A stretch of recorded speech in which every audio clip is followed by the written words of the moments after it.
Course. I suppose you're wondering why I've called you here tonight. Well, it's perfectly simple. I've called you here because I have discovered that we were wrong all along. All this time we had thought that the suspect to blame was Clue, the movie. It had the motives. It had the facts that the entire cast was comprised of Tim Curry, Christopher Lloyd, Madeline Kahn, and a lot of other actors and actresses that are incapable of being taken seriously. It had the fact that it was a box office flop, not even making back its $15 million budget. And especially it has the fact that, despite its many, many problems, there are legions of fans dedicated to the movie who call it so bad, it's good. And for a long time, I was also fooled by its campiness, not daring to venture down the slimy alleyway of production studios who think that making movies based on board games is a good idea. But I finally did it. I finally searched among the wastes where men dare not go, the gaming history that time has forgotten. And it is here that I have found the thing that will shatter gamers' beliefs and rattle the entire industry to the core. Clue the movie is not the cheesiest thing associated with the franchise. Yes, it came as a shock to me as well to discover that there is something, in fact, cheesier. Something that was slipped under the radar around the same time that the Clue movie was released. An evil twin, you might say. It was a project that the company thought that, while people were too distracted with the actual movie, that they could profit off this cheap cash-in. It worked well. Too well.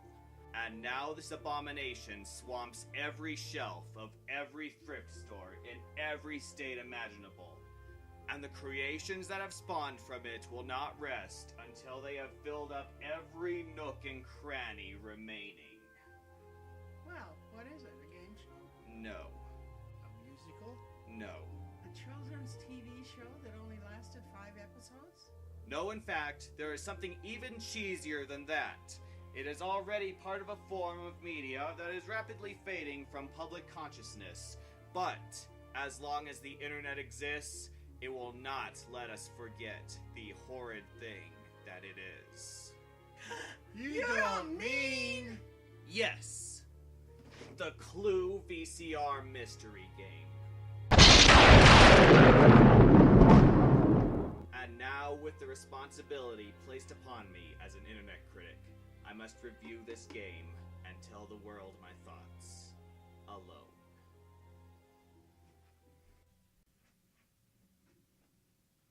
Are you done yet? Yeah, I'm done. You can go. Oh, good.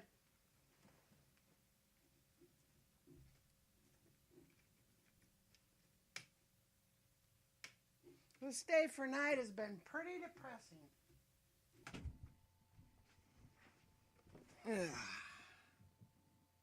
So, Clue the VCR game. This was a game that snuck onto the scene in 1985, the same year the Clue movie was released. From my research, I can't tell if the game was supposed to be a spin-off of the movie or if it was just released on its own, but what I can tell you is that it was the first of its kind to be released. The first ever VCR board game to hit the market. So if you want to start at the beginning, you can't go any further back than this. Though if anyone manages to dig up a game to be played with a reel of 8mm film, please let me know. I'd like to give more information, but this is maddeningly obscure. Besides that it's the first, I can't find any production history or stories of any kind. There's supposed to be a documentary about it, but I can't find that either. So if anyone knows anything about the history of this game, please help me out. Anyway, let's play Time Machine and see how the box art might have held up back then. Imagine you're in the store. You're looking for a fun game to play with your friends, you want something you've never seen before, and this pops out at you. You're probably an adult. Yeah, even though it's a game made to use the then popular VCR technology and it promises hours of murder mystery fun, I can't see a kid back then looking at this game and going, "Whoa! This game looks like totally choice, man! I mean, it has this awesome haunted mansion and this gnarly old dude and, whoa, lightning's even striking the top of the building, like that awesome time travel movie that just came out. And, whoa, someone's even getting killed in the top window. I mean, sure, there's that Pac-Man board game or that A-Team board game, but I feel this game represents us youth in the Reagan years. So can we buy it? Forget it. You're going to play it once and lose the pieces. You're getting a Rubik's Cube. But Grandma! Don't butt Grandma me. Now help me pick out a popple for your sister. Bogus. And on the back of the box, we have the obligatory picture of people looking way too excited about playing a board game. Seriously, not even setting off the machine and mousetrap can conjure up that excitement. And on the right side of the picture, it kind of looks like this guy is grabbing this girl's shoulder so hard, she's screaming in pain. And Patrick Swayze here is looking at the scene like he's just realized what's going on and likely beat the guy to within an inch of his life the second after the photo was taken. But now let's get to the video itself, for like so many things, it is not what is outside, but what is inside that counts. So the video is split into 4 parts.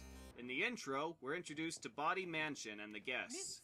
Now this being a VCR board game, it's filled with a video camera and they're working with a budget of about $10, so they couldn't afford any actors in the pay scale of what they got for the movie.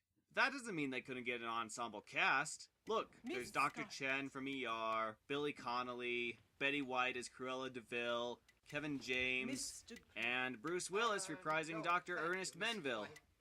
You're a powerful, sexual being, Ernest. Actually, that's Jack Neary, who's probably the only actor who had the slightest hint of a career after this video. So in this version, all the guests are friends of Mr. Body who are called to the mansion for the reading of his will. They're also asked to gather for a seance being held by... Oh, here, good! I suppose you're wondering why I invited you all back so soon after my poor brother's death. And for some reason, the game decided that the suspects from the original game weren't enough, so this video includes several new characters. In addition to Mrs. White, Miss Scarlet, Colonel Mustard, Mrs. Peacock, Mr. Green, and Professor Plum, we're also given Body's sister Madame Rose, a southern airhead named Miss Peach, and Monsieur Brunette, who looks and acts like if they combined a James Bond villain with the henchman that gets killed in the very first scene. Oh, and he has a French accent that makes Peter Sellers sound authentic. I assume everyone here knows each other? No strangers? No strangers. Good. And there's also Policeman Sergeant Gray. He's a little hard to describe, as you'll see later. And to top it all off, we have the Butler NPC, who serves as the omnipresent narrator. Now, this being a cheap murder mystery parody, I'm sure they gave him some cute stereotypical name, like Jeeves, or Alfred, or Jeffrey, or... Did it. I'm sorry, what? Did it. Butler... Did it. Butler... Did it. Butler... Did it. I can't decide if that's incredibly clever or incredibly lazy. He's also the instructor who tells you how to play the game, but since this is my show, I think I'll give the butler the day off and take over. So the game's more of a card game than a board game. You have several decks of cards, a pad of detective fact sheets, and the detective casebook, which also contains the instructions for if you're tired of listening to the butler. First, you deal out a suspect card to every player, assigning them one of the characters from the video. Then you look in the back of the book and decide which game to play. It gives you 18 different scenarios, but the chances you'll have played more than 3 of the games before you throw it in the Goodwill bin are pretty slim. You shuffle the remaining suspect cards with the investigation cards and the case cards of the color you selected for the game and deal 5 cards to each player. Then the game switches to the tape and every player watches the scene. If anyone has a clue card with a clue pertaining to the scene, they write it down on their fact sheet when they see it. When the tape tells them to stop, each player is required to give a fact about the character they've been assigned, something that stands out about the suspect. So you can give out such useful facts as, I have eyes, I wear shoes, I had a career after this. Then each player is required to draw an investigation card and pick what they want to do from it. Most of these are comprised of either replaying a scene or discarding a card, but sometimes you're required to read a clue card aloud. The woman who was told she shouldn't wear horizontal stripes was murdered in the conservatory. You know, I said that the What Not to Wear and Dexter crossover was a bad idea, but did anyone listen to me? No! The game continues until the scenes are over, then the players continue drawing cards and asking questions until at least one of them is sure they got everything right. The player fills out the accusation sheet with the facts they gathered on who murdered who, with what, where, and uses a thread filter on the casebook to find out the answer. If the player got it right, they go on to the next round. But if they got it wrong, they lose. So yeah, what would count as the final round in most clue games is actually the preliminary for this one, since now the player needs to take everything he learned from the character facts and identify each player's suspect card. If he gets any wrong, then it goes to the next player until someone gets both the accusations and the identities completely right. Doesn't say what happens if everyone completely messed up and nobody got every answer right. Guess a lot of these games ended with everybody losing. So that's how to play the game. But I know why you're watching this. You're not here to learn about the game. You want to know how cheesy this possible knockoff of a cult classic can get. Alright. Back to the movie then. Chapter 1 is where the action really starts. Everyone gathers in the conservatory where Brunette, not that brunette, this brunette, reveals that he's actually a lawyer who's been assigned to read Mr. Body's will. Monsieur Body, he made out this will a few days before he died. A new will? You cannot trust anyone. Turns out that Mr. Body suspected that one of them would kill him, so he wrote his will to include everyone who attended the will reading, including the policeman and the southern lady. The requirements for inheriting it are a little sketchy, though. The only trouble is, none of us can get our hands on the money until all the others are dead. Well, I'm sure that this crowd will gladly just wait until everyone dies of natural causes or accident until there's only one left remaining. Yeah, if you thought the guests from the movie acted a little suspiciously, just look at these guys. It makes me feel so safe having a policeman with us. Actually, it's a lousy floor wax, but a terrific poison. Completely undetectable. Just how did your brother die? A shot in the back. Oh. I hear you're in business. What kind? None of your business. I work for the State Department, and I'm a homosexual. So most of the video is based around the guests either trying to kill others or acting paranoid, and they're about as subtle as you'd imagine they'd be. Working for him, 25 years. How could you see out the window? The shade's pulled. Near as I can figure, the knife slipped off the wall, flew across the room, and missed her by a hair. Anything I can do to help? No! But the threat of everybody trying to kill each other doesn't get in the way of the rest of their night.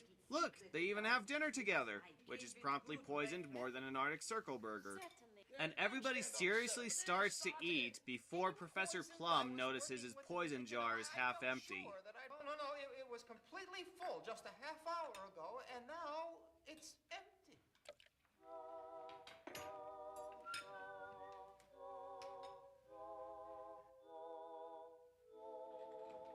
Nobody ate soup Now, personally, if I had just learned that I'm locked in a mansion with 10 psychotics acting on a mentally unstable dead man's will, I wouldn't even trust the water that comes from the sink, because it's likely that one of them figured out how to dump the scarecrow's drugs into the water supply. Things don't get much better when the main course is brought out. What an interesting bureau. Oh, you think so?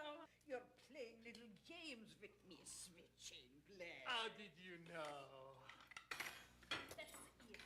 How can you compare this girl with that gorgeous creature over there? Why, it's ridiculous. The rest of the scene is people grabbing various weapons, setting traps, unraveling the traps to set their own, and just walking around and acting friendly. Seriously, if these people are so nonchalant about murder, why don't they just, I don't know, start killing each other? Just grab the revolver and empty the chamber. Movie over in 5 minutes. Oh, but we have more important things to focus on, like watching Sergeant Grey and a teddy bear fight to the death. I saw you sneak up on me. You're trying to kill me. It's just a teddy bear! Do you know how many people are killed by teddy bears each year? And just to add to the insanity, Madame Rose is convinced the bear is alive and sentient. There you are! You're not dressed for dinner yet. What do you mean you're not hungry? I see what you mean. Poison. I'd make a joke about Ted, but I've never seen it. The chapter ends with the butler giving the madness a boost by pretending to be a murdered pizza delivery guy. Because the best thing to do in a house of paranoid psychopaths is freak them out even more. I thought they might need a push to get things started. Chapter 2 begins with the first smart moment, where Madame Rose just burns the freaking will. It's just because she wants to hold her seance, but at least somebody's using a brain cell. But the video's not over yet, since it turns out there's another will hidden somewhere in the house with a different set of terms. This time, only 4 of the guests go off to look for it, while everyone else just says, screw it, and watches TV. Men, men, men, manly men, men, men, men, men, men, men, manly men, men, men. Men, men, men, manly men. Men, men.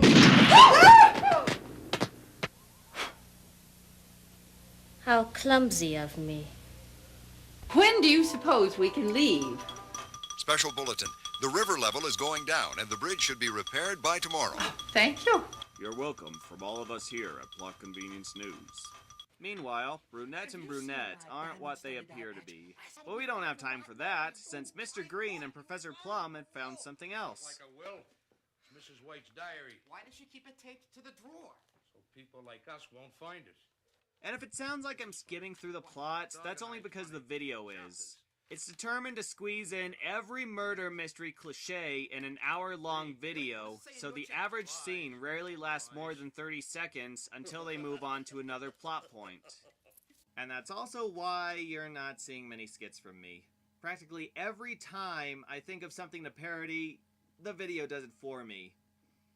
So, I'd love to make a joke about how the next will involves everything going to Mr. Body's friends unless his long-lost child turns up from when Mr. Body and the maid had an affair and their child was stolen by gypsies and who just happens to be in the room with the distinguishing birthmark. But... According to this will, Jean Body leaves his entire estate to be divided among his dear friends. The above provisions will be declared void if my long-lost child is discovered to be alive. It was a love child.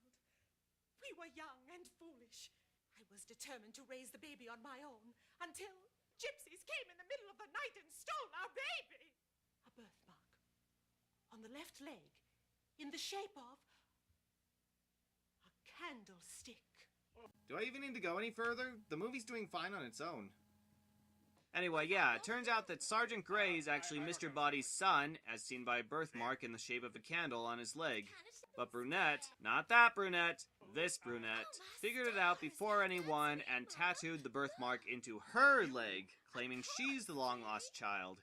Grey could just lift up his own pant leg and contest her claim, but now it's time for the seance announced at the beginning of the movie, as Madame Rose collects something from each of the guests to use. Each game? And if the last 20 minutes weren't an indication of how crooked everyone was, she clears that up for you.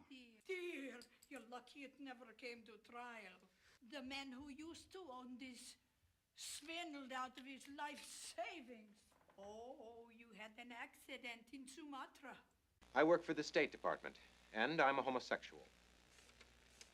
So while this brunette tries to poison the other brunette, Sergeant Gray comes in to confront her about the birthmark. Remember this morning when I showed you my birthmark? You've got one too?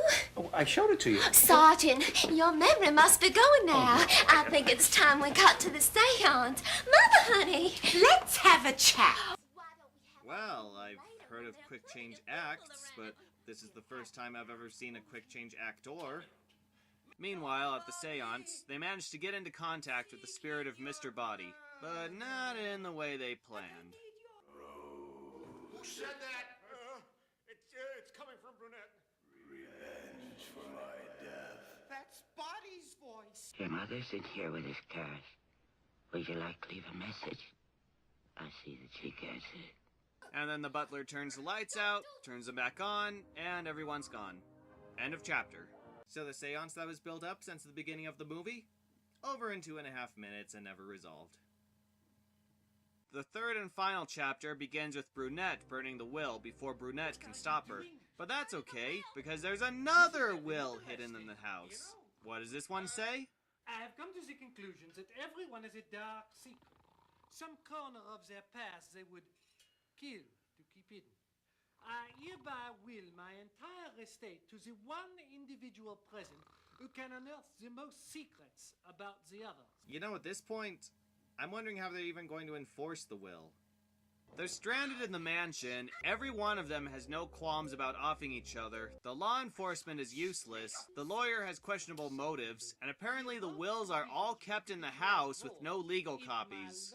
So the chances of anyone actually claiming the inheritance are pretty much, jack over squat. Anyway, the contest was apparently supposed to be rigged for Mrs. White to win, since all their secrets were chronicled by Mr. Body and kept in her diary. A diary that she no longer has, thanks to Professor Plum and Mr. Green. Those blackmailers say no too much. So does Peach. But how to get rid of them? That's the problem. They're on their guard. For poison? How about the knife? I wonder if the next Mass Effect game will be any good. Of course, the last game destroyed the franchise, but if they reboot it in another setting, or maybe focus on some of the supporting cast, they might come up with something. Gee, I'm hungry. I wonder if that spaghetti in the fridge is still good. Madame Rose and Sergeant Gray, as a result of the seance, decide to find Mr. Body's killer by the only course of action anyone in this movie has taken. I need your help. The only way to be sure we have the right person is to kill them all. So while the rest of the guests decide to take a break and watch TVs that were destroyed a few scenes back, by the way, they barge into the room just in time to hear that Sergeant Gray is actually an escaped mental patient. But to be fair, I would have assumed everyone in the house was an escaped mental patient. They trick Gray and run into a room where they barricade the door. And it's here that we get some not very surprising twists. And if you thought I was being smart by calling them both brunette, well, I was. But here's the reason. He was out to cheat y'all, did you know that? Peach! He's not even a real lawyer, but he is my daddy. You want to tell secrets, little girl? I'll tell you secrets. You are not my daughter, so there! And I am not French. I work for the State Department, and I'm a homosexual. But then Madame Rose goes insane, again, and tries to kill them, again. So they run out of the room and barricade themselves in the kitchen. We get some more secrets, and right the heck out of nowhere, everyone decides to start trying to kill each other again. I'm not even kidding. Madame Rose jumps in with a knife, we cut to the next scene, and suddenly it's like how the first act of the movie should have gone.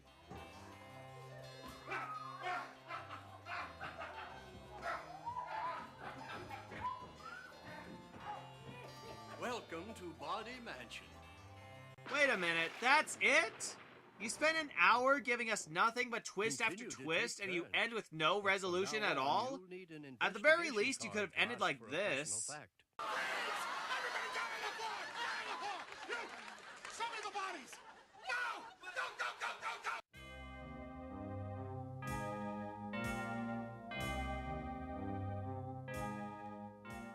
So that's Clue the VCR game. It's stupid, it's cheap, it's incoherent, and it's a lot of fun to watch. This is absolutely in the so bad it's good territory. The plot makes no sense, the scenes jump around faster than a flea on caffeine, and the acting is on par with an elementary school play. But I think it knows that. It uses every mystery cliche ever, but it's all tongue-in-cheek, like it's not even going to attempt to be serious, sort of like the Hot Shots or Airplane movies. And it is really funny, with a lot of slapstick, puns, and just an overall over-the-top atmosphere that gives it a goofy aura.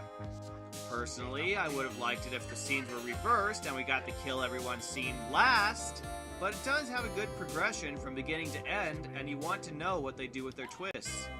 And the game itself is pretty fun to play.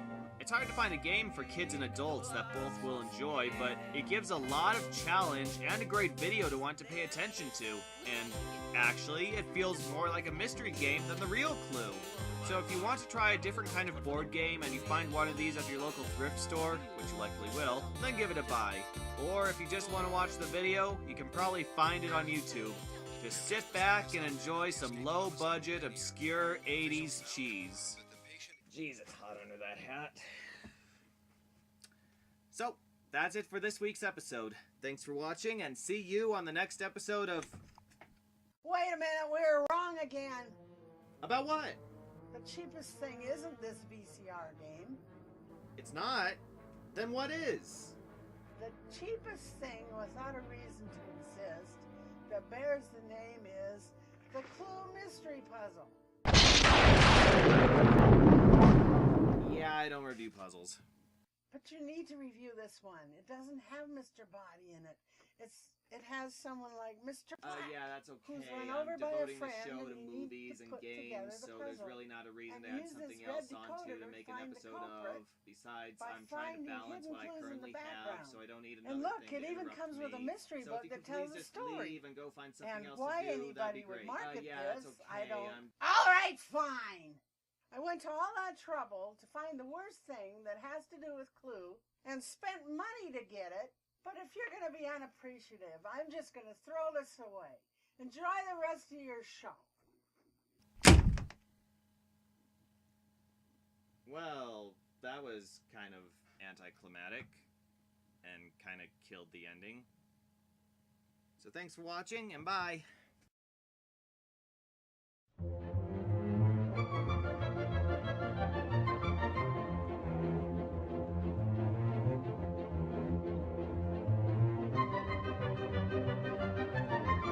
So that's this week's episode. Thanks for watching, and see you on the next episode.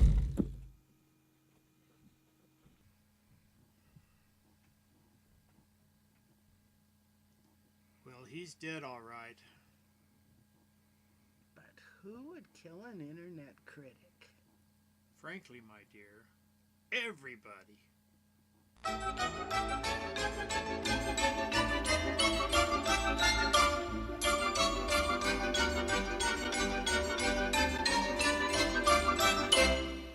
So that's it for this week's episode.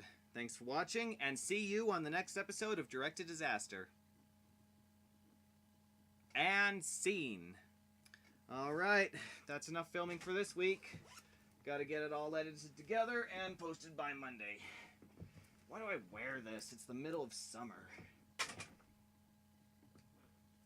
I wonder, should I have told them about the... Nah, if the world knows that there are 2 other VCR mystery games, I'm gonna be obligated by law to review them. And that's enough cheese for now. That is enough cheese for... Did I leave the camera on? Parker Brothers is proud to introduce the VCR mystery game, Clue. Based on our famous murder mystery board game, Clue VCR challenges players to determine who did it, where, and with what. And to further test your deductive reasoning skills, we've added an exciting new dimension: video. Clue VCR mystery game, a unique new game that brings you hours of murder mystery fun. Look for it wherever fine games are sold.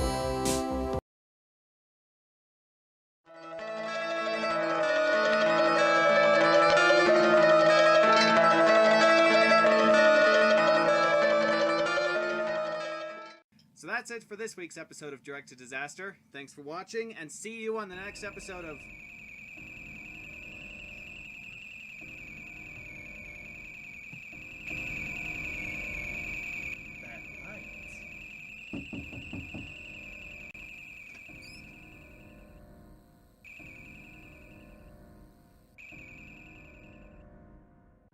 Oh, hey, if you're looking for Silent Hill, it's about 2,000 miles that way.